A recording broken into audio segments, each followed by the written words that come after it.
ఏం అంజయ్య, పానం బాగుందా? మీరు చెప్తే వినదు. బతికి బయటపడ్డాననుకున్నావా? కత్తిపోటు పక్కకు దింపామంతే. 1కి 2 ఇస్తామన్నా వినలా. ఇప్పటికైనా మారు అంజయ్య.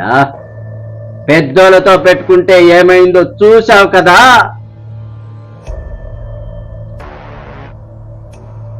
ఇందులో 70 లక్షలున్నాయి, తీసుకో.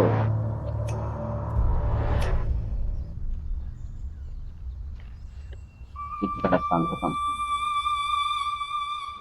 మంచిది. ఈ పని అప్పుడే చేస్తే బాగుండు కదా. పెద్దోళ్ళతో పెట్టుకుంటే ఏమైతుందో తెలిసి అయిందా? జాగ్రత్త.